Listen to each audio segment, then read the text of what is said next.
vipi Tanzania, mambo vipi mwana Afrika Mashariki? Karibu sana kwenye podcast yetu ya Love and Ceremony. Tunapatikana live hapa YouTube kwenye channel yetu ya Afro24 Media. Leo tumepata bahati ya kuwa na mgeni wetu ambaye huyu ni mtaalamu wa masuala ya afya, kwa majina anaitwa Edward Thomas Mluga. Tutaongea naye mengi sana kuhusiana na masuala mbalimbali ya usawa wa afya, lakini vile vile na maisha kwa ujumla. Tutapiga naye story mbili tatu kujua nini hasa changamoto na vitu vingine vingi ambavyo anakutana navyo kwenye mazingira ya kazi zake. Bro, mambo vipi? Sawa. Karibu sana. Karibu sana kwenye studio zetu za Afro24 Media. Jisikie kama uko nyumbani sasa. Asante sana. Bwana, watazamaji wanataka kujua historia yako kwa ufupi. Labda wewe ni nani hasa na unatokea wapi? Karibu. Mimi naitwa Edward Bariki. Ni mtaalamu na mshauri wa afya. Na mambo mengi sana ya kiafya, na leo pia nafurahi sana kuwepo hapa katika studio zenu. Kwa kweli na imani kwamba watu wengi watajifunza mengi sana kupitia kipindi hiki.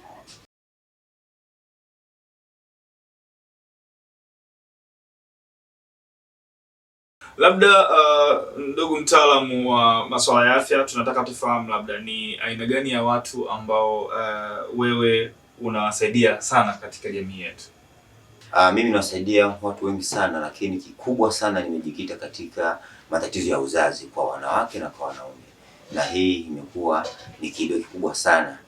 Watu wengi wana changamoto za uzazi. Kuna watu ambao wanashindwa kupata ujauzito kwa wanawake, lakini kuna wanawake wengine wanapata ujauzito lakini mimba zinaharibika. Kuna wanawake unakuta hedhi zao zinakuwa zinavurugika. Changamoto zinakuwa nyingi sana. Hili linatokana kwa sababu vipo vyanzo vingi sana ambavyo pengine kwa baadaye nitakuja kuelezea studio.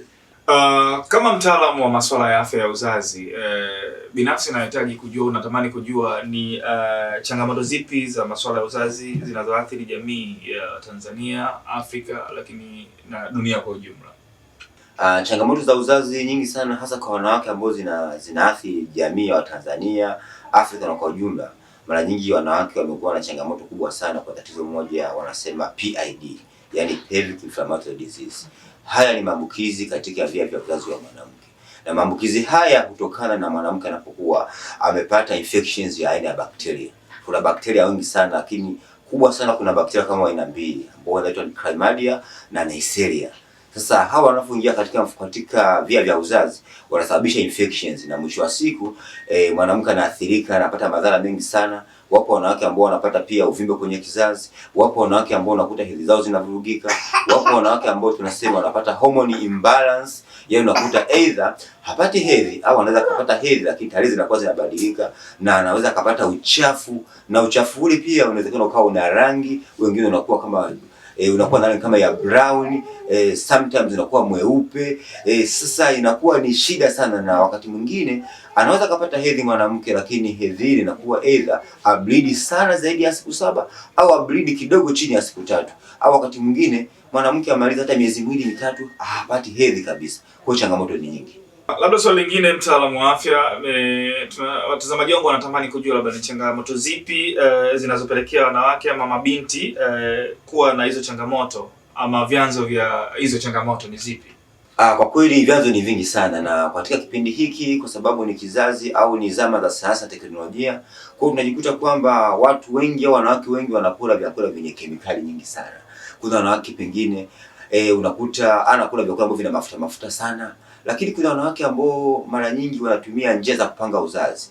Njia za kupanga uzazi zipo, lakini zinakuwa zina mantiki yake. Sasa inatokea wakati mwingine mwanamke anatumia vidonge kama vya P2 wakati mwingine, lakini pia anatumia sindano za majira, vidonge vya majira.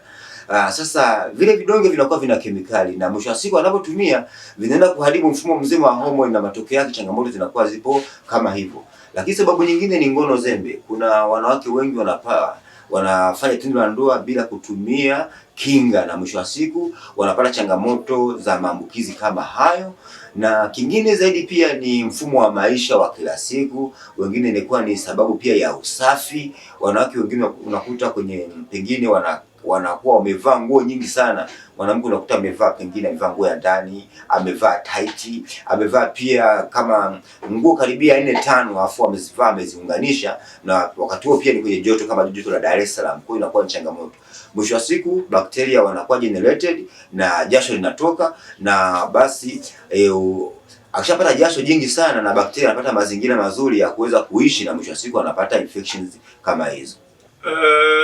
Labda unaishauri nini jamii inayokutazama kwa sasa hapa kupitia Afro24 Media? Ushauri wangu ni kwamba kwanza kabisa jamii iwe inatumia vyakula bora ambao ni vyakula ambavyo havina chemicals. Watumie vyakula vya asili. Ukija ukaangalia kabisa wazee wetu wa zamani walikuwa hawaugui magonjwa kama haya. Ni kwa sababu walikuwa wanajaribu au wanajitahidi kula vyakula ambavyo ni very natural, vyakula ambavyo ni vya asili kabisa, havina kemikali nyingi. Sasa walikuwa wakifanya vile kwa mfumo wa maisha, lakini walikuwa pengine hata hawajui kwa nini hawapati hayo magonjwa. Sisi tunapata changamoto nyingi sana, ni kwa sababu vyakula ambavyo tunavitumia vinakuwa vina kemikali, lakini pia tunatumia njia kama hizo za kupanga uzazi.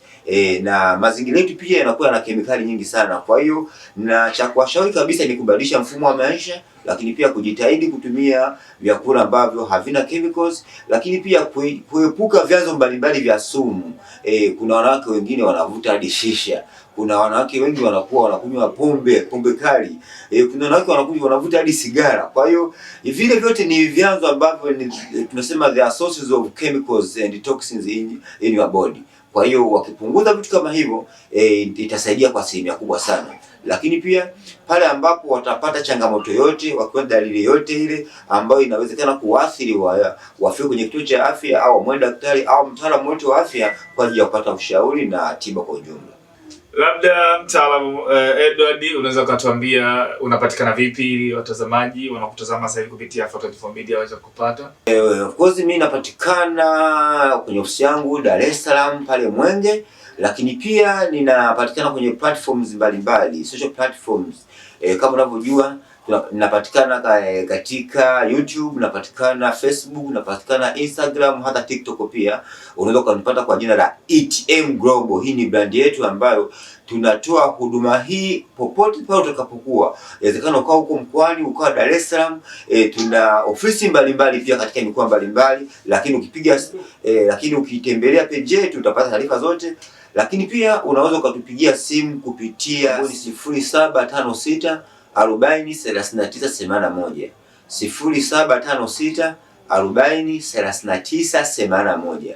Ukipiga hiyo namba itakuwa rahisi sana, utapata maelekezo. Haijalishi huko katika mkoa gani, haijalishi huko katika nchi gani.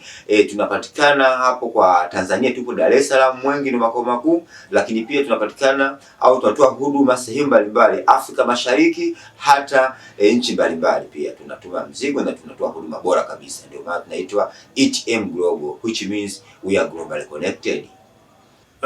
Asante sana mpenzi mtazamaji wa Afro24 Media kwenye podcast yetu ya Love and Ceremony. Natumai umepata darasa kama si elimu kutoka kwa mtaalamu wetu Bwana Edward. Shukrani sana ziende wadhamini wa kipindi hiki na wasi wengine. Hawa ni Mila Sunflower Oil, watengenezaji wa mafuta asilia kabisa ya mimea aina ya alizeti. Wanapatikana Sinzamori kwenye ofisi za Lulu's Luxury and Spa. Lakini vile vile Ununio mtaa wa Kilimo Kwanza. Unaweza ukawapigia simu kwa wasambazaji kwa namba 0674 92 68 00. Wacheki, watakufanyia delivery mpaka mlangoni kwako. Asante kwa kuwa nami, mpaka wakati mwingine. Bye bye.